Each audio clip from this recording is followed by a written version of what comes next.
When his wife is murdered, a Navy SEAL goes rogue to find the killer. Without Remorse is a 2021 Amazon Prime original based on the Jack Ryan novel series starring Michael Jordan in the lead role. Today we'll review and recap the events of this movie, so let's check it out. Explosions rumble nearby as a squad of US Navy SEALs emerge from a dark pool of water in an urban setting and quickly dispatch two hostiles. Then, they silently make their way through the wreckage of bombed-out Aleppo, Syria. Led by John, the team makes contact with Robert, who briefs them. They have been called in to extract a hostage from the Syrian military. It sounds like a simple mission. The soldiers easily travel to their location and engage with the hostiles. John uncovers information that says the men they killed are Russian nationals, not Syrian military, but Robert is uninterested and rudely disregards them. As the team carries on through the building complex, they are attacked with explosives and many of them are injured as they attempt a desperate retreat. Engaged in a firefight, the team notice all the vehicles are Russian as well. They realize they are in a Russian weapons depot. John engages in some nifty brute force close quarters combat and a helicopter picks the team up. Robert calls an airstrike on the base and continues to be dismissive of John, who is furious that he wasn't informed that they were fighting Russians. John is back home in the USA enjoying a party with his wife Pam.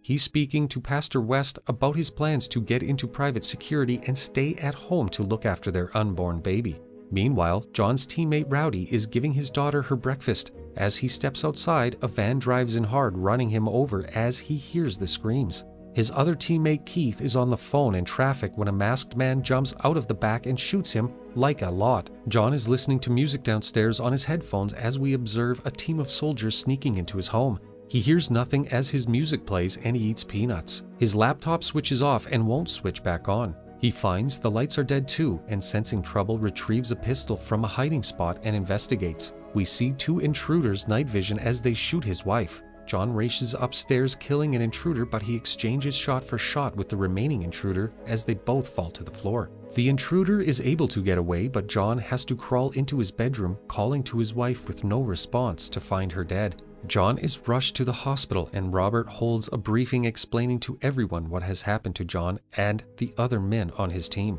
Robert suggests that the men were killed because of potential involvement with illegal activity, which doesn't go down well with John's Lieutenant Greer, who pulls him up for it and demands to know more. John wakes up to find Greer looking over him. His first question is about if his baby survived. Greer can't speak, so she just shakes her head.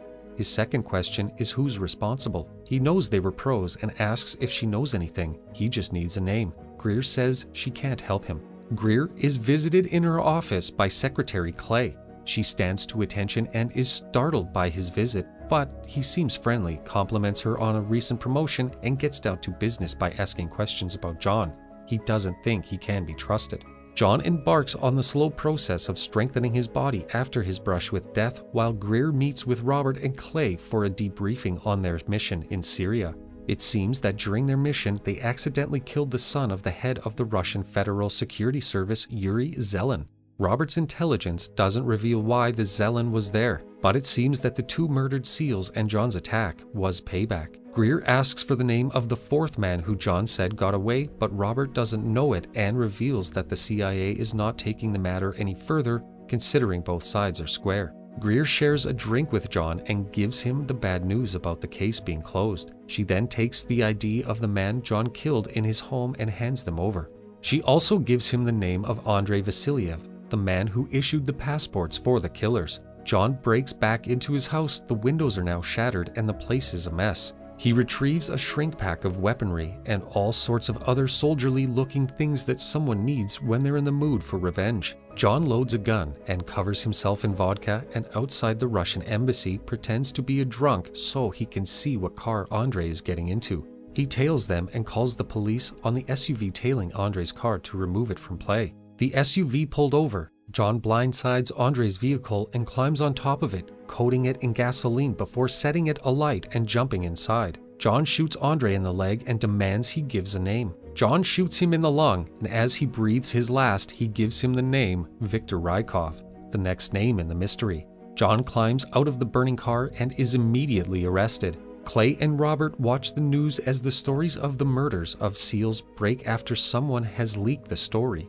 Robert is certain that Greer leaked the information to John. John's involvement in the case gives Clay a brainwave, and he thinks that his approach to the situation has opened up new opportunities that they couldn't. Greer visits John in prison, telling him he'll continue to seek revenge until he gets to the bottom of this. He also knows that he's been put in a prison full of Russian mobsters for a reason. Someone is trying to keep him quiet. Sure enough, that night, John's suspicions are confirmed when a guard bangs on his door that night and tells him he's got to take him somewhere. John refuses, and the guard leaves while he takes his shirt off and prepares for a fight. A team of guards in riot gear charge at John, and he dispatches them with ease. He takes on hostage as more gather outside his cell, and United States Marshal Kevin arrives, sliding a phone through his hatch. It's Greer. She says to trust the marshal, he'll get him out of prison. John is reunited with Greer at a secret military base where he's questioned by Clay and Robert. He learns that Viktor Rykov is a high-priority CIA target and demands to be on the team that gets sent in to kill him.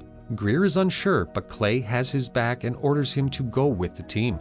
The squad is on a plane and preparing to parachute jump to their destination, but is fired on by a hostile Russian military. The plane falls through the air and crashes into the ocean. What follows is an intense set piece as the plane begins to break and slowly sink into the ocean. As one half breaks off altogether, John dives after it and attaches an inflatable jacket to the gear, sending it back to the surface as he follows behind. The squad regroups and travels to mainland Russia.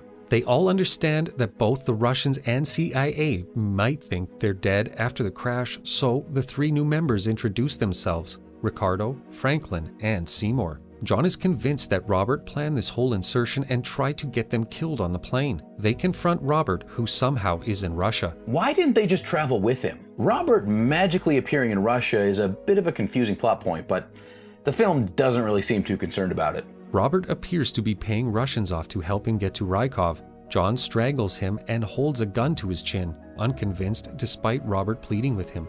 John eventually buys it, and the squad makes their way to an apartment overlooking their target. John spies Rykov through the scope of his rifle. Later, they sneak into his building. John locks the door between him and his squad and carries on without them into Rykov's apartment. Rykov shouts at him by name. He says he's just a pawn in this game too, and that he's also a CIA operative. This has been a plot to get John and Rykov in the same place. John rounds the corner to find Rykov sitting in a chair wearing a very dangerous-looking explosive vest and holding a detonator. Rykov detonates his device, blasting a hole in the side of the building and knocking the team to the floor in a mess of dust and rubble. They attempt to regroup and come under sniper fire. One of them is shot as they try to locate the sniper. John finds them, but another sniper appears and opens fire as they narrowly save Franklin and escape the apartment. The team takes cover as John begins to believe Rykov's final words and understands the murder of his wife and teammates was just a small part of a much larger plan. No time to think though. Several police cars arrive outside the chaos and the team must get out of this death trap quickly. After fighting their way to the ground, John decides he'll go to the roof of the building to provide cover fire so the team can try and escape. He throws a grenade at the police cars and begins firing from the roof as the team safely skulks into the darkness and gets away. John is trapped in a gunfight as the troops close in around him.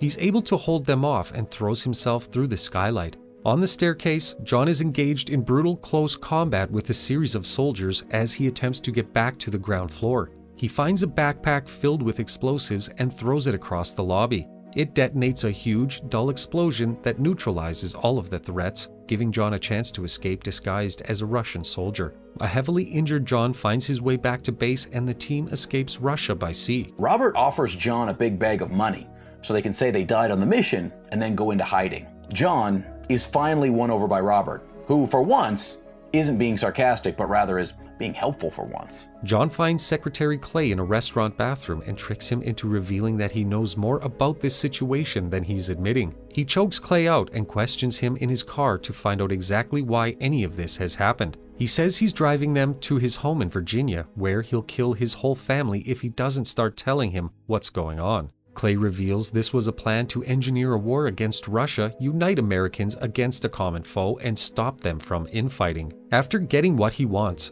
John drives his SUV off the bridge and into the river.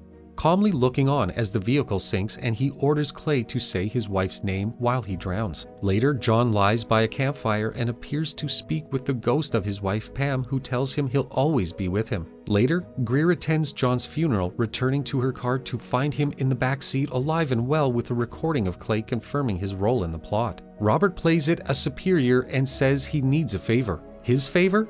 John is allowed to go free under a new alias, John Clark. He bids a final goodbye to Greer at a train station and makes his way into the busy crowd. Without Remorse is a nuts and bolts action movie that follows the plot of wronged, highly trained killers going against a system that betrayed them. Michael B. Jordan is as charismatic as ever, and he does a good job of carrying the movie, despite never really coming across as a hardened Navy SEAL. Now, there are really no surprises in this movie, and it's easy to know exactly where it's going after 10 minutes or so. But that's okay. It's not trying to rewrite any of the rules and is simply offering the standard military thriller experience with some nicely choreographed set pieces and mild political mystery to keep the audience involved. Please subscribe to our channel to be notified when we upload. And don't forget to suggest movies that you want us to recap in the future in the comments down below.